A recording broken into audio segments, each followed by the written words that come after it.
with the holiday season being here, if you guys remember, one of my larger videos back in the day was my Keto Gingerbread house that I did with Keila. After some experience, today I'm gonna bring you some crunchy gingerbread cookies.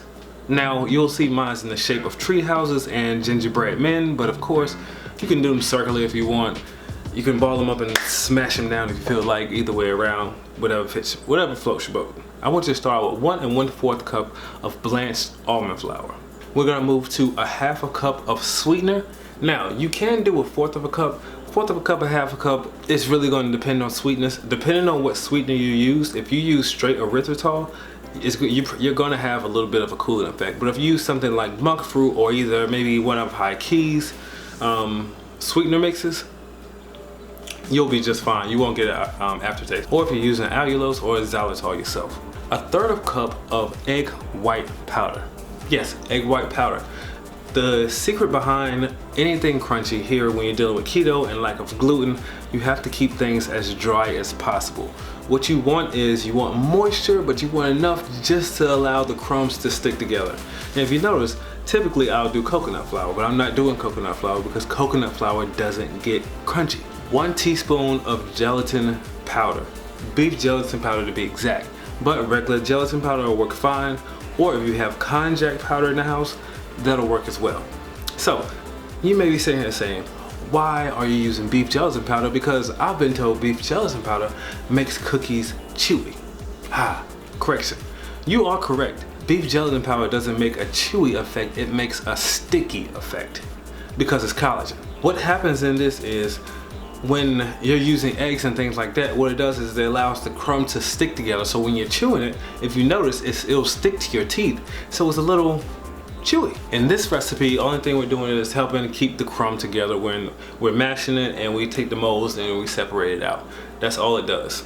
1/2 teaspoon of xanthan gum, that is for hold as well.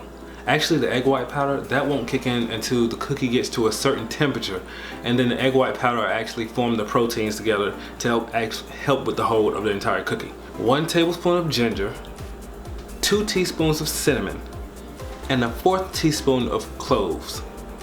We're gonna give that a good mix. You can use either 6 tablespoons of butter or 6 tablespoons of coconut oil.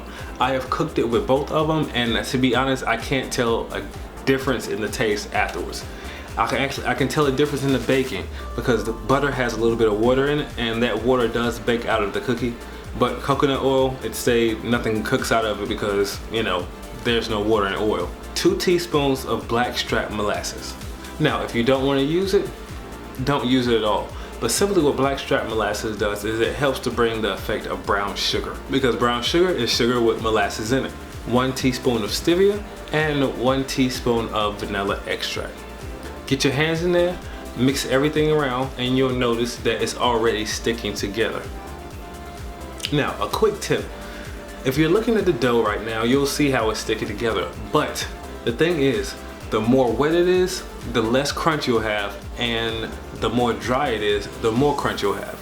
But in my experience, with this particular wetness, or dough as you want to call it, it's crunchy just fine. And then other variations will come in as far as what shapes you choose and how thin you roll the dough out. Speaking of rolling the dough, that will be your next step here.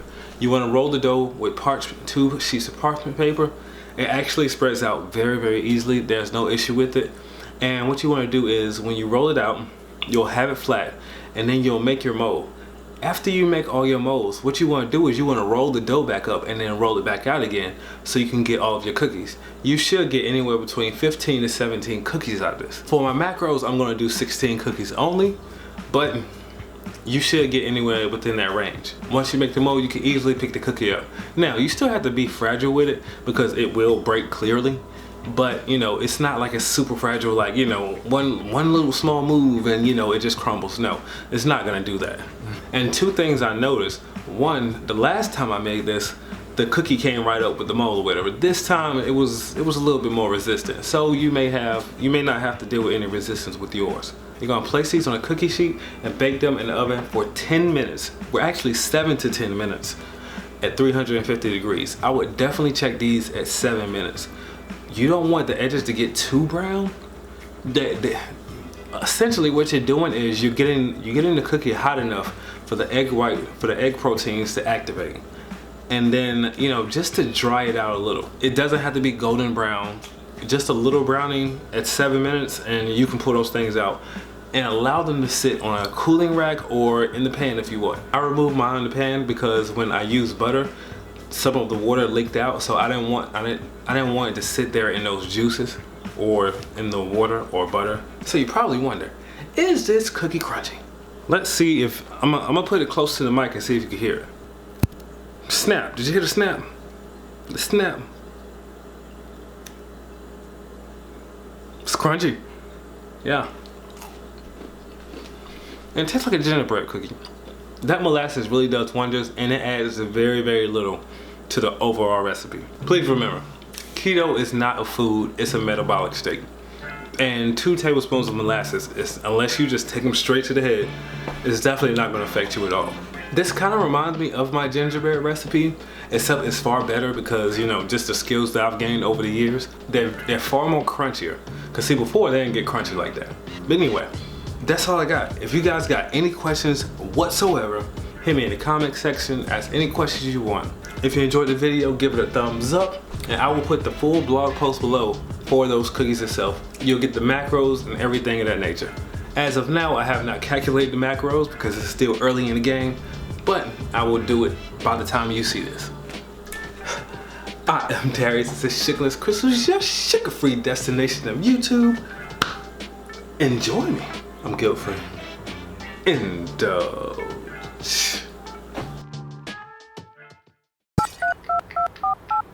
Hey Keila, what's up, girl? Who is this? Darius. Darius from Sugarless Crystals? Who? Okay, look, I've been following your work for a while, and I'd like to do a collab with you. What'd you have in mind? It's the holidays, I'm thinking gingerbread. Alright, gingerbread? That sounds pretty good. You sure you can make that low carb though? Yes. I'll believe it when I see it. But a house, not the cookies. Alright, go ahead and make it. I want to see it. Well, you just made my day, gorgeous. Let's go. Thanks for reaching out to me to do this collab. I love your channel, and just keep making videos that other people want to see.